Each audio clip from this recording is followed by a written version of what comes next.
Greetings, snakes and murderers.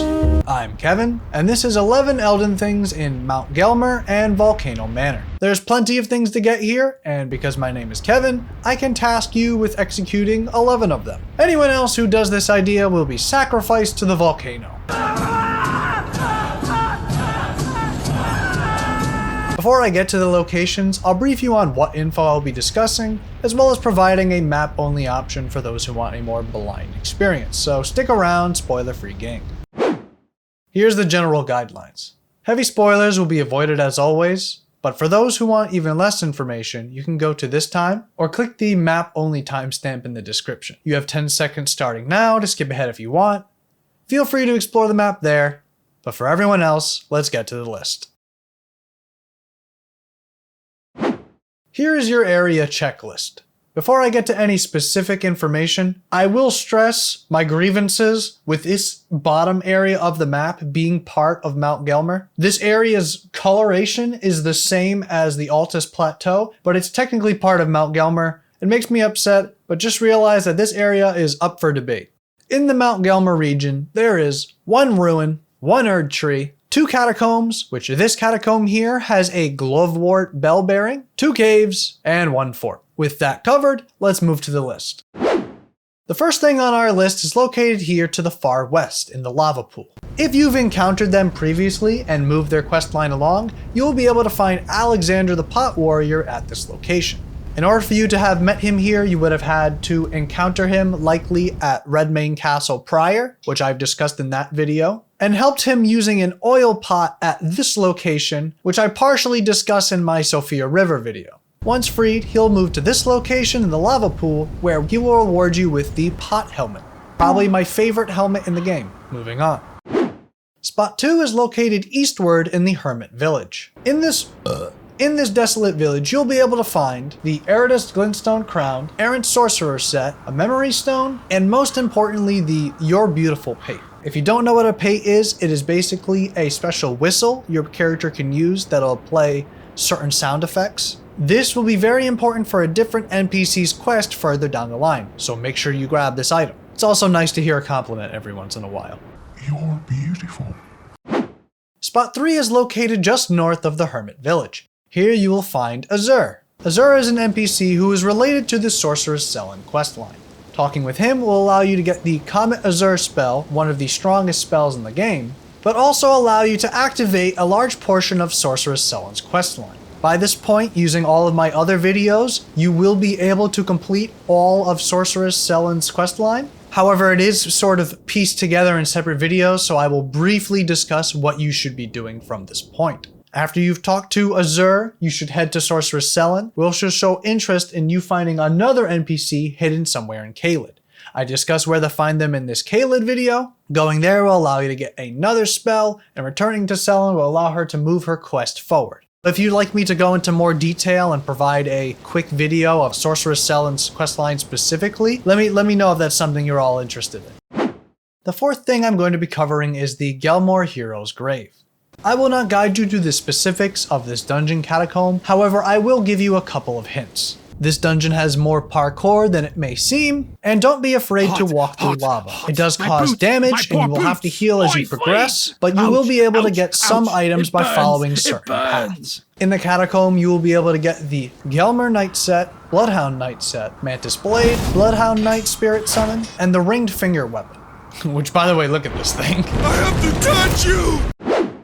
The fifth thing I'm going to be covering is not a specific location, but rather the various Volcano Manor quests. Once you've entered Volcano Manor, you will be able to talk to the leader of the group, who will guide you on several quests to kill other invaded NPCs. This will award you with many items, but it's important to know that you will need to complete all of the quests before completing all of Volcano Manor, otherwise you will lose the option to get them. There are 3 quests that are directly given to your character by the leader of the Volcano Manor. However, there are 2 other quests, one of which given by Patches, who will give you other rewards, and one of which given by Bernarl.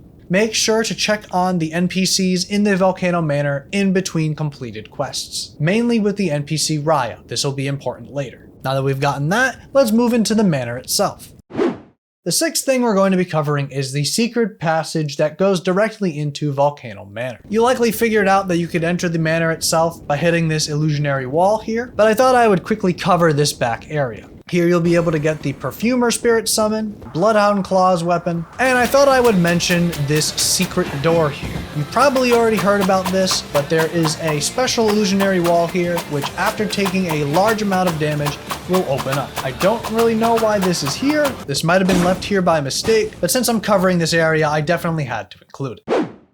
The seventh thing I'm going to be covering is the area in the manor consisting of the prison town to the guest hall. In this region, you'll be able to get the Erd Tree Seal. In the lava pit of the region, you'll be able to get the Smoldering Shield. At this tower at the corner here, you'll be able to use a gargoyle key to get the Crimson Amber Medallion +1 charm. And in the guest hall, you can go up onto the roof and drop down into a special room where you'll be able to get the Albinaric Staff and Albinaric Head. This head is both the most hilarious thing I have ever seen and absolute nightmare fuel.